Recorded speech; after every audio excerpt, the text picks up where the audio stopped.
Hi folks, Sherry Schreiber of GettingBetter.com, and I want to talk about the difference between surviving and thriving today because most people are more comfortable surviving than they are thriving, and they will make little subtle decisions and choices every single day that actually undermine them. In order to stay in that survival zone, that's what's comfortable to them. That's what they grew up in. So that's what's familiar and therefore comfortable to them. So bear in mind that you cannot thrive and survive at the same time. You think you can, but you can't. They're very different energies, surviving and thriving.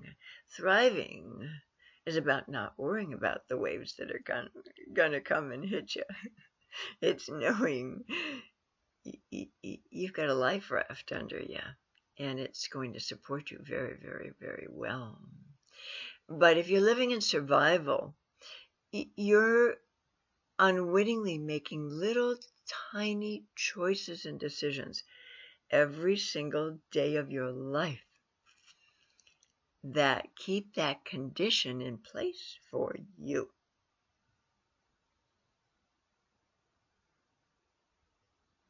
Maybe there are people in your life who can see objectively that the choices or decisions that you are making hurt you. They undermine you.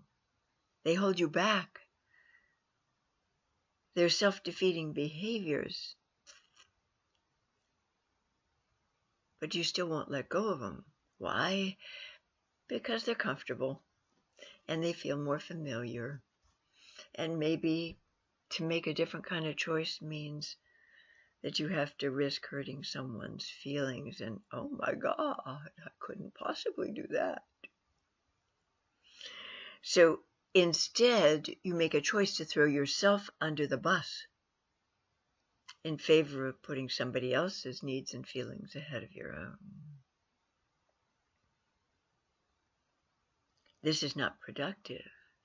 Recently, I was tweeting about borderline personality disorder traits and how prevalent self-sabotage is among borderlines.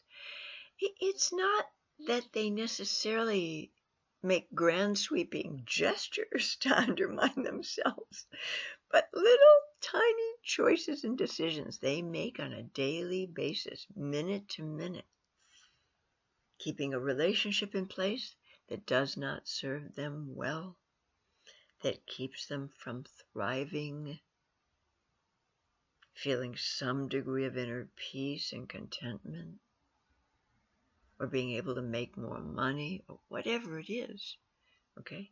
In subtle ways, they shoot themselves in the foot. So if you're engaging in any degree of self-sabotaging behavior, you better check in with the borderline counter and see just how deeply embedded those traits are in you. Because no healthy, whole, emotionally well, sane person makes self-sabotaging choices in life. It doesn't happen. Healthy, whole people want to thrive. That's their goal. Whatever that looks like to them, they want to thrive. They want to get to thriving. They don't want to keep circling the drain. They want to climb out of the sink one day. So every decision they make consciously, every decision and choice they make is gradually, sometimes in very minuscule, tiny little ways, moving them slowly toward being able to thrive.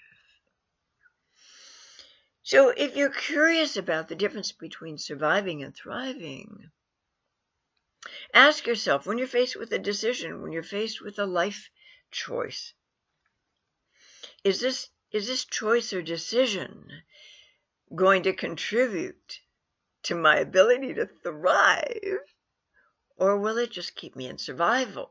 which is where I'm the most comfortable. That's my comfort zone because, well, maybe I grew up with a lot of pain.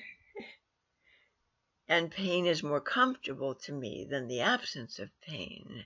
So if I don't have some little level of discontent or unhappiness or something in my life I get to bitch about to my friends, it scares me because I got programmed as a child to believe that every time life felt relatively stable and good for a little while, the rug got yanked out from under me and I landed on my head again. So this is a conditioned Pavlovian response from childhood.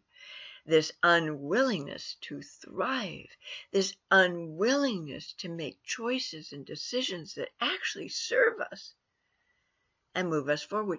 You cannot help but to excel if you stop making self-sabotaging choices. You can't help it. You're going to be moving forward, whether you like it or not. If you stop making self-defeating, self-sabotaging choices day to day, you will start to excel.